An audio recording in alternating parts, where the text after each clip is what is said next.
Hello there, this is Stephen Priebe, Physician Assistant here at Pinckneyville Community Hospital.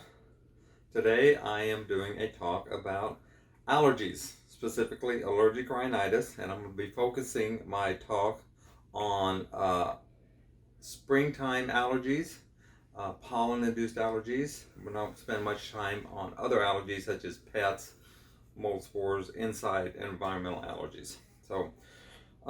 Basically what allergies are, when people develop symptoms of allergic rhinitis, is because they're exposed to pollen, an allergen. The body recognizes that as a foreign body. Once they are exposed to that, they have to be exposed multiple times. The body sees that it's foreign. And these pollens attach to cells inside your nasal passages. Most of these are mast cells. Those are different types of white blood cells, basophils and eosinophils. When these cells find this foreign substance, it triggers these cells to produce chemicals called histamine, leukotrienes, among other ones. These are chemical substances, and also called an outpouring of fluid, which is what causes the symptoms of allergies. Symptoms include sneezing, clear watery rhinorrhea, nasal obstruction, itchy eyes, throat, mouth, ears, postnasal drip, cough, irritability, fatigue. You just feel horrible with them. So we want to do this talk because this is a very common syndrome in the United States, and especially in the area of Southern Illinois. We're between the Mississippi River, Ohio River valleys, and this is an area of high humidity, high moisture. We have a lot of allergies, trees, everything else. So the current studies show that an estimated 25 million people in the U.S. suffer from environmental allergies. It's 10 to 20%. Another study showed 10 to 20% of the U.S. population has allergic rhinitis. The cost in 2005, is the latest one I could find, was $11.2 billion. I'm sure it's increased substantially since then. So, risk factors for developing allergies include being born in an allergy season, let's say springtime, where most of your allergies occur. Second most is fall with ragweed. But, and other ones would be male. Males seem to predominate more than females with allergic symptoms. Family history of allergies predisposes you to have an increased risk of allergic rhinitis. Firstborn status also seems to have more allergy symptoms. So, the interesting stuff, early use of antibiotics, also that's why we found giving antibiotics for a lot of things, because you can be much more inclined to develop environmental allergies. So here in Illinois we have 3 major allergy seasons, according with the other allergies of regular seasons that we have: spring, summer, fall. So wintertime we don't see that many environmental allergens because everybody's inside. There's no plants out that are actually producing pollen. The number one culprit for allergic rhinitis, secondary to pollen in Southern Illinois, are trees, hardwood trees. I'm talking hardwoods like oak, hickory, maple, elm, ash, walnut trees. These trigger lots of allergies. And we know this, that it's interesting enough. I don't know if you ever parked your vehicle under a pine tree during the springtime, but it's covered with this yellow pollen dust. They produce tons of pollen, pine trees. Interesting enough, it doesn't cause allergies. Very, very few people have an allergy to a pine tree, even though they have lots of pollen. So it's just something to think about with what you're planting in your yard. You may want to consider pine trees because they have very low risk of allergies. Number 2, grasses in the springtime. Well, grass is growing, it's flowering, different type of flowering, and everybody starts cutting lawn. So grasses will be prevalent all 3 seasons because they're cutting lawns. It seems to be worse in the springtime because it is flowering that time too. The number 3 in the springtime going into the summer are flowers. We know the worst flowers for allergic rhinitis is the daisy family. Daisies, asters, they're really bad. Sunflowers are really bad for allergies.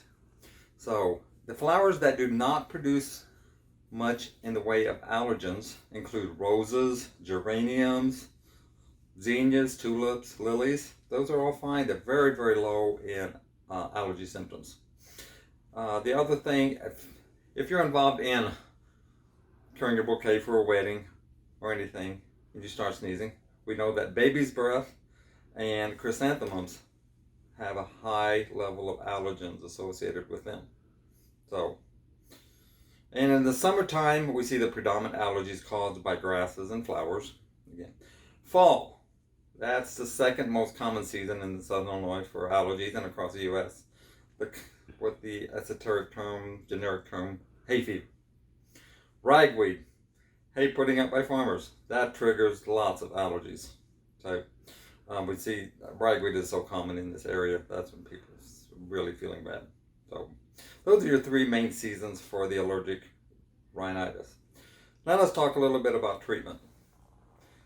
The number one treatment per evidence-based medicine is nasal glucocorticoids. Basically gets a nasal steroids in a spray, a nasal spray. Common ones you'll see are fluticasone, mometasone, triamcinolone. That's the generic terms of these. If you go to a store, you'll see Nasacort, Rhinocort, Flonase, and multiple store brands like Equate, Dollar General.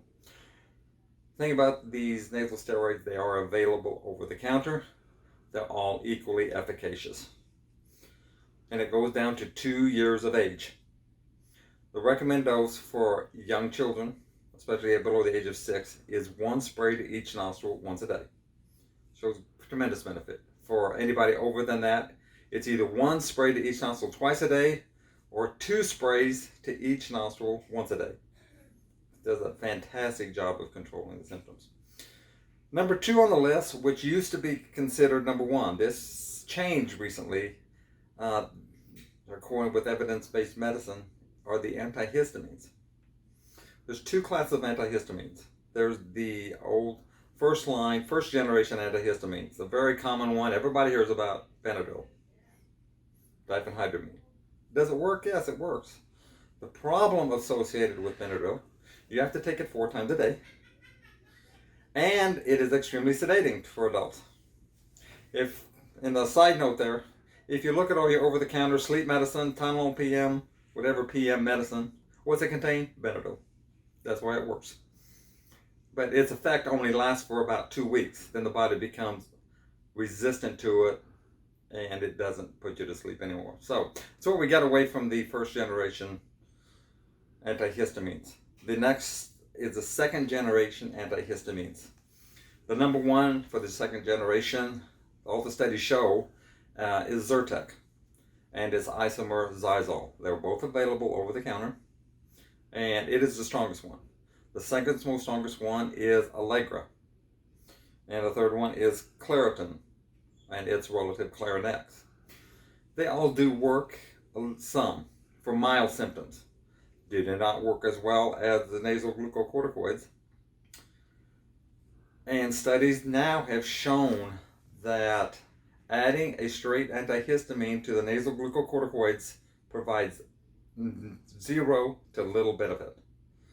The main thing with benefit when the nasal glucocorticoids are not effective, you need to use an antihistamine decongestant combination pill like Zyrtec D. Or you could use Zyrtec with a Sudafed tablet. This shows much greater benefit than the antihistamine alone. So the number 3, and it works well, the medication is called Chromoline nasal spray, nasal crom. It is I talked first about the pathophysiology of allergies and mast cells. What this medicine does, it stabilizes these mast cells so you don't pour out all this histamine and everything else to cause all the symptoms. Very well tolerated medicine. It is a nasal spray, and it does not get systemically absorbed. Tolerated very well. That's the third line.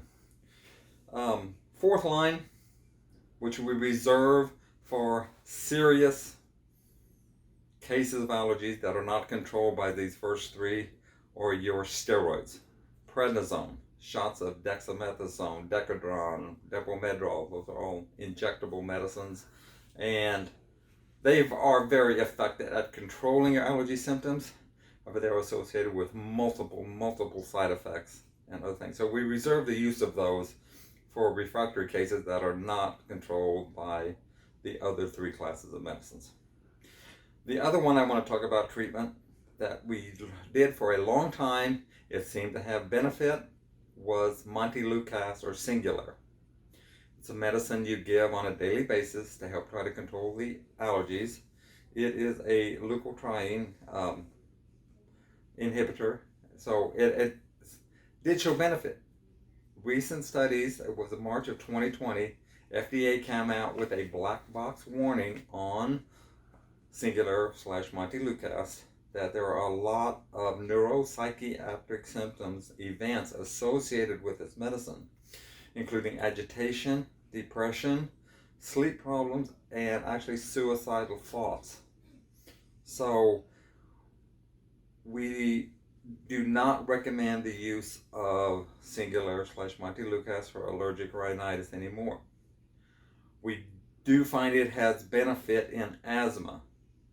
So we can still use it for the indication, but you need to talk with your provider if once you start this medicine and you are having problems with depression, anxiety, or any suicidal thoughts. Make sure you share that with your provider. So we do know that happens now. So just be aware of that. That's about all I have for springtime allergies now.